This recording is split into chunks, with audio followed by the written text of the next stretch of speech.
Salut à tous.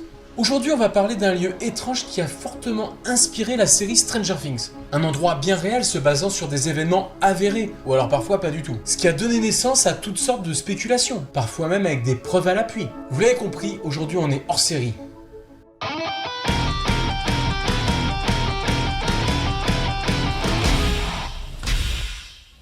Le Hawkins Lab de Stranger Things et toutes ces expériences étranges paraît bien sorti de la tête de créateurs de séries de science-fiction. Et pourtant, comme on peut souvent le voir à la télé ou au cinéma, elle s'appuie sur des événements bien réels. Alors certes, surtout sur des rumeurs et des légendes en quelque sorte, mais aussi des témoignages entourant un lieu bien précis. Et cet endroit, c'est la base aérienne de Camp Hero à Montauk.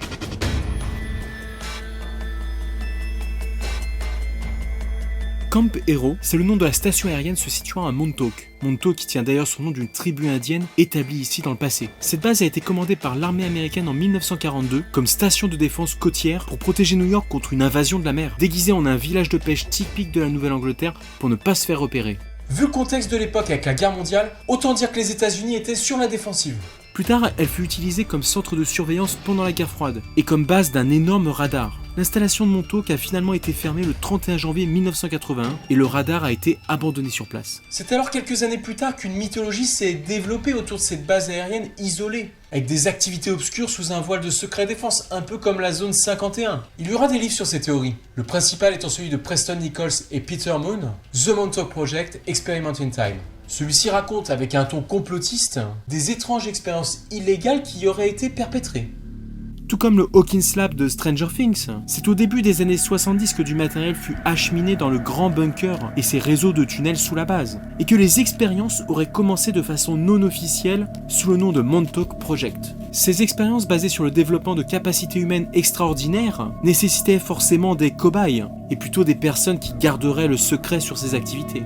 Ainsi, les témoignages rapportent qu'ils auraient pris pour sujet des enfants, kidnappés dans les rues des villes voisines, souvent sans famille et dont personne ne remarquerait l'absence. Ils étaient ensuite conduits dans les entrailles des souterrains de l'ancienne base. L'histoire voudrait alors que ces enfants, dans des pièces confinées sans repère, aient été torturés afin de les briser psychologiquement pour en faire des meilleurs récepteurs pour leurs expériences. Les scientifiques se seraient concentrés sur des techniques de guerre psychologique et aussi des choses plus abstraites comme la télékinésie, la télépathie et le contrôle de l'esprit. Ces histoires proviennent pour beaucoup de souvenirs supposés refoulés de victimes qui témoignent, mais ils sont bien évidemment pas du tout confirmés. En même temps, quel gouvernement voudrait se vanter de ce genre de choses ?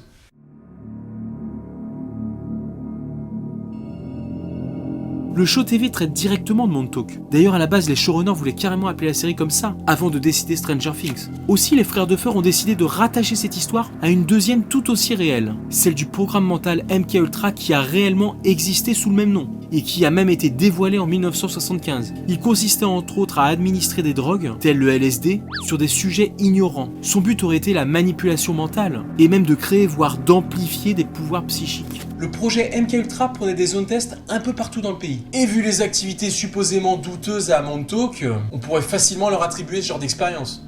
En regardant le livre de Nichols de plus près, on retrouve même des scènes qui nous sont familières dans la série, comme par exemple cette expérience. Avec une mèche de cheveux ou un autre objet approprié dans la main, ils pouvaient se concentrer sur la personne et être capables de voir comme s'ils voyaient à travers leurs yeux, entendaient à travers leurs oreilles et ressentaient à travers leur corps. Ils pouvaient réellement voir à travers d'autres personnes n'importe où sur la planète. Des sujets pouvaient alors se déplacer par la pensée à travers le monde et aller se connecter à l'esprit d'un inconnu. Mais apparemment, ils pouvaient même aller au-delà.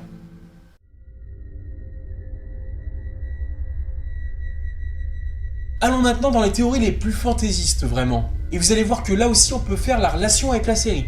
Les théories les plus complotistes concernant les activités de Montauk évoquent carrément des voyages à travers l'espace-temps. Bon ok, ils sont vraiment lâchés. Mais lorsqu'ils parlent de ça, ils évoquent aussi des dimensions parallèles au travers desquelles des sujets pouvaient se déplacer. Des mondes inconnus et mystérieux pour l'homme. Ce qui nous ramène aux contrées inconnues et parallèles de la série, l'Upside Down. Mais alors ça veut peut-être dire que le Démogorgon existe vraiment ?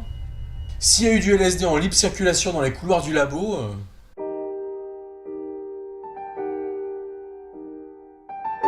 S'il n'y a pas de monstre sanguinaire à Montauk, il y a toutefois bien une créature qui fut soi-disant retrouvée. Mais elle a contribué elle aussi à alimenter la légende. Et d'ailleurs en voici la photo. Comme le corps n'est pas disponible pour qu'on l'étudie, et qu'on ne le montre que sur des photos prises par des gens de l'endroit qui l'ont découvert, certains pensent qu'il s'agit en fait d'une image travaillée informatiquement, ou qu'elle fait carrément partie d'une campagne de marketing pour une émission future. En tout cas, cette histoire aussi est directement rattachée à Montauk et ses expériences, de par la proximité de l'endroit de la découverte.